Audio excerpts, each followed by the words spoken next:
So here we go. Next video. This is important too. You got to be on your toes.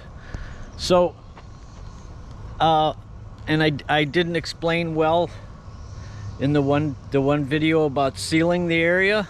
So I had the lacquer gun, right? Because I sprayed the back side. So you just seal around all those cracks. Put a little lacquer on them. It penetrates into the wood. And then when the epoxy comes along, the epoxy can't go in and saturate the wood fibers around the crack. It'll only go in the crack, set up, you know, do all that. And then when you come along and sand, you get the lacquer disappears, you're back down to raw wood, and it's nice and crisp. And I'll show you what I mean by that. But I'm doing my sanding. And you do your best, right? You go over it, you hit it. I got a hard pad on that 6-inch. It's over, well, you know what I mean. I put a piece of Formica on one of the 6-inch pads. Brother Roger taught me that. And now you got a hard flat pad that's gonna be just picking up all the high spots. So I went over the first table, and then you want to use blow all the dust off, and then get a nice bright light. And look what I got for a bright light. It's still a nice angle.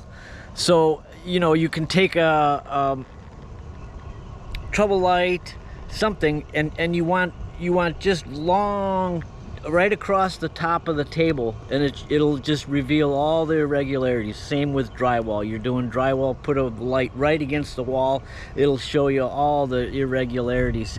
And so, you know, here's the top. I got a good light source, and I'm happy. It looks like I got all the trails. There's a little bit, but we got, I mean, if this camera's not going to show it up, but if you get your face down in here and you see now the scratches of the 80, and it's you know, it's swirling, it's doing stuff. So you got to go now and get all that out, but see how nice and crisp. That's what I look for. All you want is that epoxy in the crack, and you're back to raw wood all around it. There's a few little voids, can't be helped.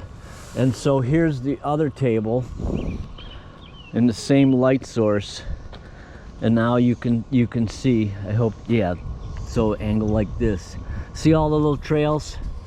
The router, it just leaves, I don't know, it must not sit flat. You get one edge that always leaves a little bit of a gouge.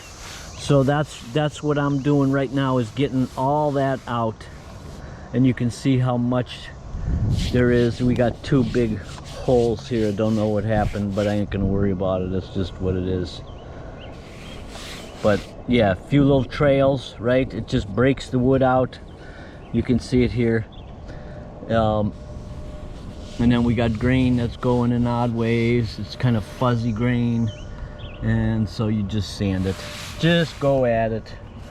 Don't try to get out of work. This is all, I'm gonna cut this out. Next step, okay. Well, I gotta show you this. This popped up. There's a fungus among us.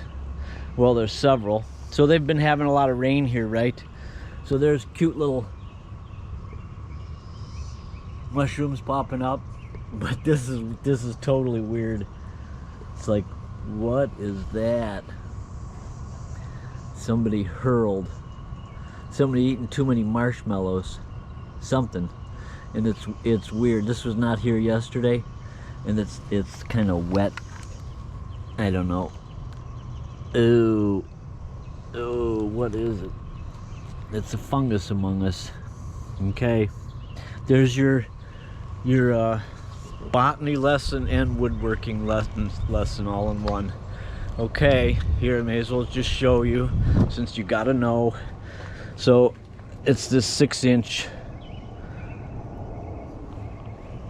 and then there's a piece of Formica that's laminated to the pad. So these are considered soft pads, right? See, they move, and this one's getting old and crappy. I may just toss it. This is not that I got others, but then this is another hard soft pad that you create a hard pad by gluing on a piece of Formica. Okay, that's it. Signing out once again. Okay, adios.